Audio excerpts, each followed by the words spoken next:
بسم الله والصلاة والسلام على رسول الله. ازيكم حبايبي؟ عاملين ايه؟ يا رب تكونوا بخير. النهارده معانا كده وصفة سهلة وسريعة. هنعمل مع بعض كده اللسان بطريقة سهلة جدا وبسيطة، وهقول لكم ازاي تقشريه كده بكل سهولة ويطلع معاك كده هوت بالجمال ده.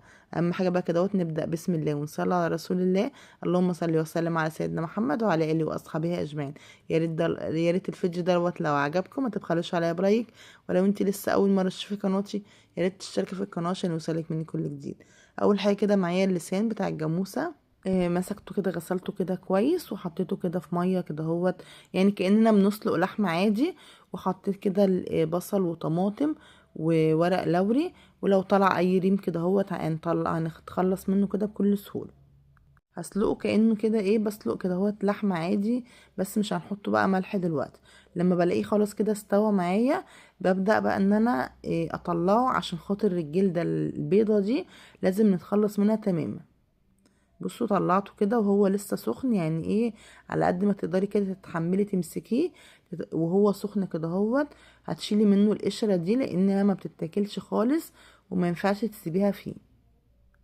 ممكن تطلع معاكي كده هوت بايدك، ممكن تطلع معاكي بالسكينة، حسب ايه بقى، يعني يعني حسب القشرة كده معاكي. في قشرة كده وبتبقى ساعات ماسكة شوية كده فبحكها بالسكينة، وفي قشرة تانية بتبقى سهلة لو شدتيها بايدك كده هوت بتطلع معاكي بكل سهولة.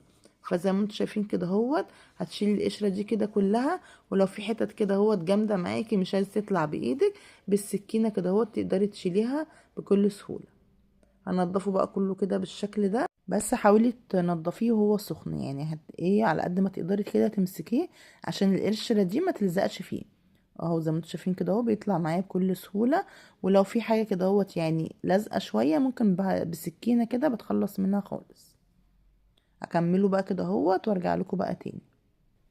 خلاص كده انا نضفته كده كويس. بصوا القشر بقى ده عامل ازاي، ده ما بيتاكلش خالص. بعد كده بقى همسكه كده اقطعه كده طرنشات كده، وحاولي ما تخلوش يعني ايه تخين قوي ولا رفيع قوي، بالشكل ده. من جوه كده بيبقى عامل شبه اللحمه كده وبيبقى طعمه حلو قوي لو انت عاملاه كده مظبوط.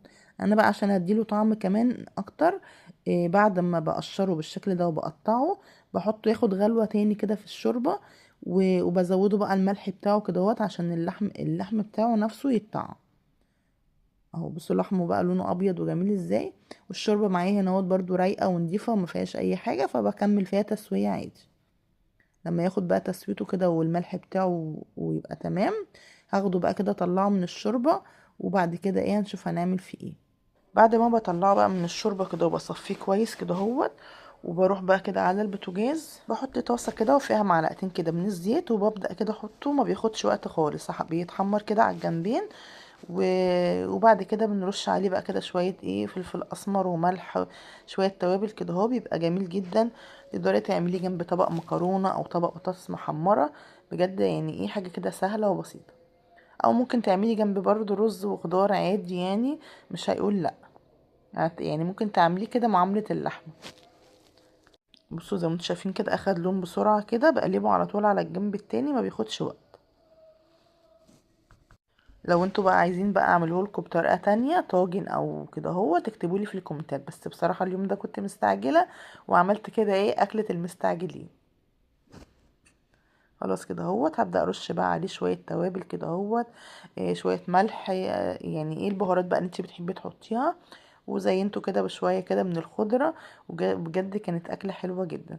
يا رب الفيديو يكون عجبكم وتكونوا استفدتوا منه، ما كنتش كده ضيفة تقيلة عليكم. وطبعا انا منزله وصفات حلوه كتير، وانتظروا مني وصفات احلى ان شاء الله. بجد هعمل لكم وصفات حلوه كتير، بس يا ريت تدعموني كده باللايك وبالاشتراك في القناه. اشوفكم باذن الله في فيديو جديد ووصفه جديده، والسلام عليكم ورحمه الله وبركاته.